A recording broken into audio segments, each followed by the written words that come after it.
You once believe what they found in the ruins of ancient Sumer, a civilization that supposedly lived over 5,000 years ago, but left records of planets only modern telescopes could see, diagrams with binary codes, maps from outside our solar system, and machines no one today can rebuild. None of this made the news. Museums stayed quiet, but the evidence is real, carved in stone, buried in tablets, locked inside statues that defy explanation. They knew something we don't, or something we're pretending not to know. The real question is, what if it's all true? When archaeologists found the first Sumerian tablets, they thought they were just agricultural records. But as the symbols were translated, something insane came to light: detailed descriptions of the solar system, with all planets, including one that hadn't even been discovered yet. How could this be, over 5,000 years ago? And why did NASA refuse to comment? The tablets described Saturn and its rings. They spoke of Uranus and Neptune, invisible to the naked eye.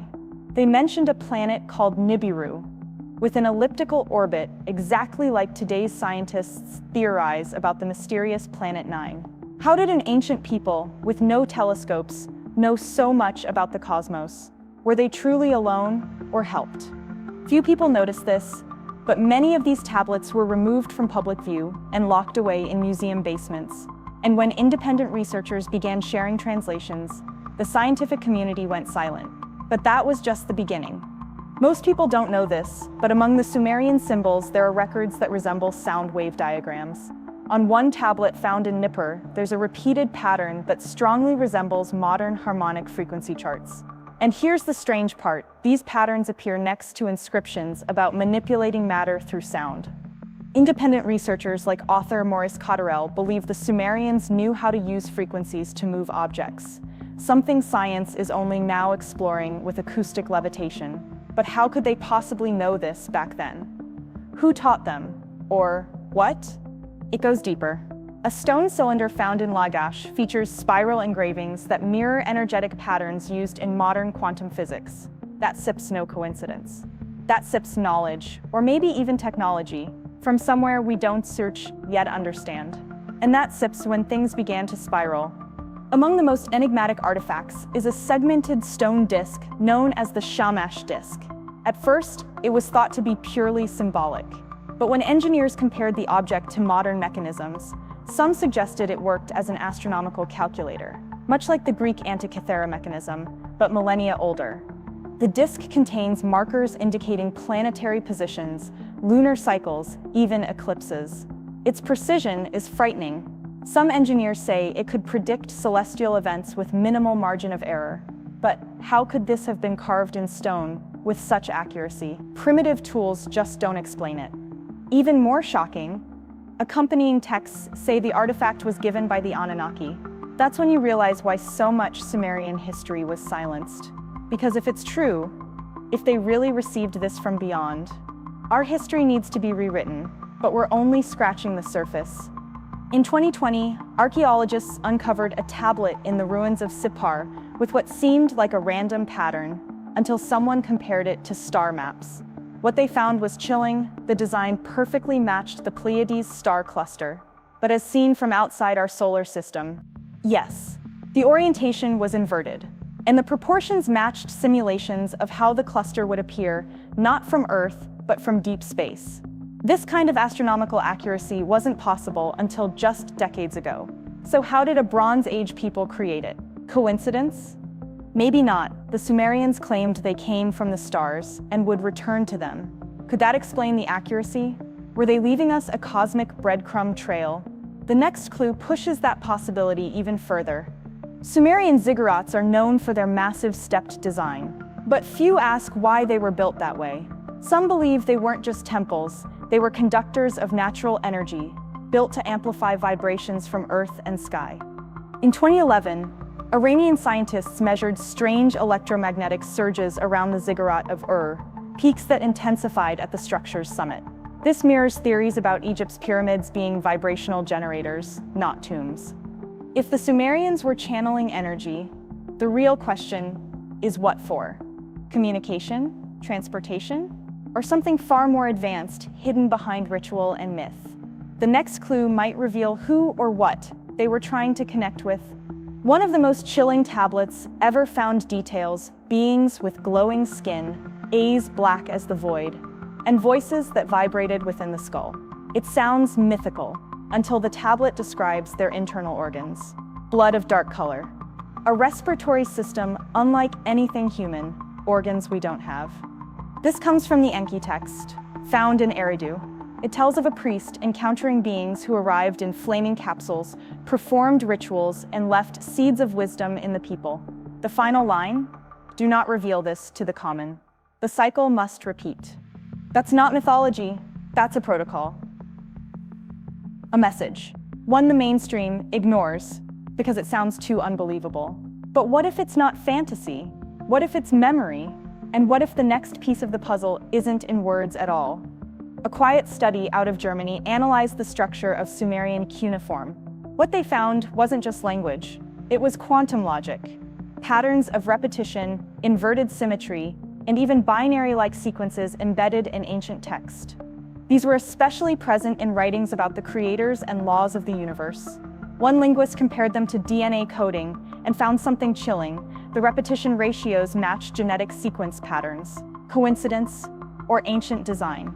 Stranger still, some inscriptions only made sense when rotated in spirals, as if meant to be read in motion, something we only recently simulate with computers. Who writes like that?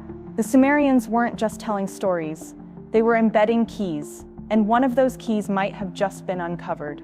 In 1929, excavations in Kish uncovered a set of metallic parts that looked out of place. Cylinders with symmetrical grooves, gear-like pieces, and a central axis, all stored in a ceremonial urn. Archaeologists thought it was decorative until a Swiss engineer created a 3D model and realized it worked. The pieces formed a kind of gravitational motor, no fuel needed.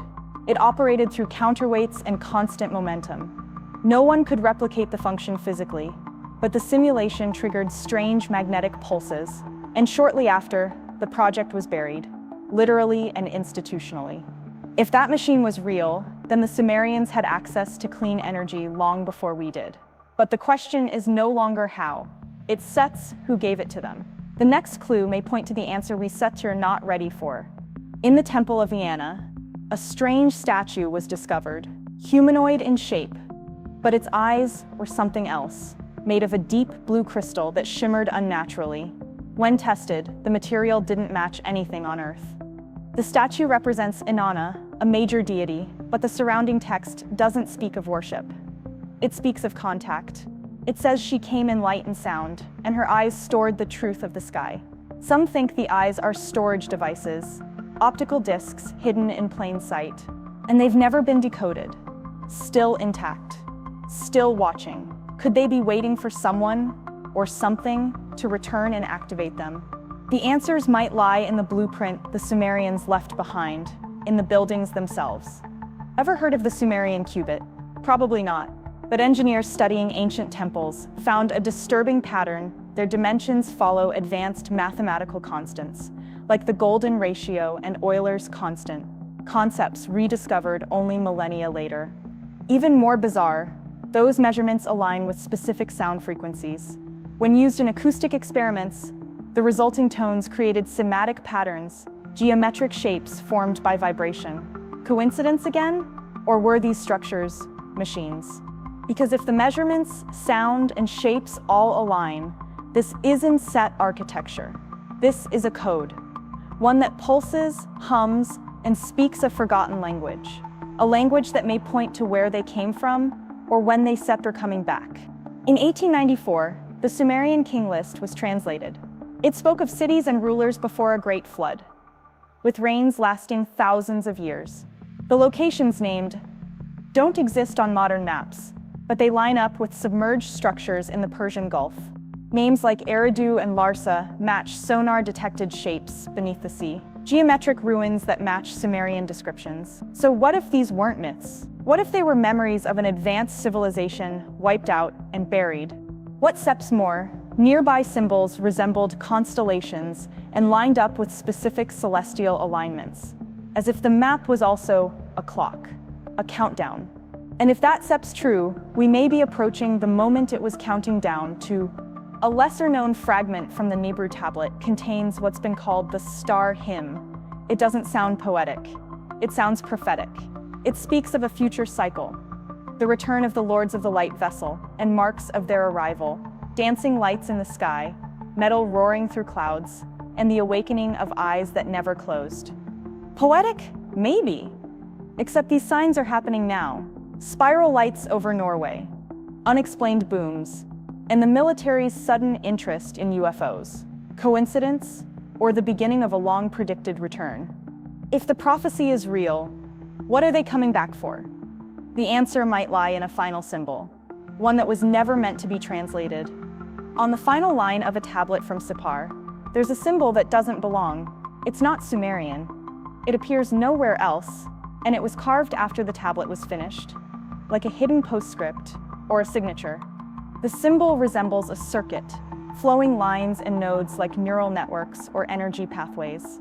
When scanned and modeled, it aligned perfectly with the center of surrounding inscriptions, as if it unlocked a hidden symmetry. No one knows what it means, but maybe it's not meant to be read. Maybe it's meant to be felt, activated, or recognized. The question is, by who?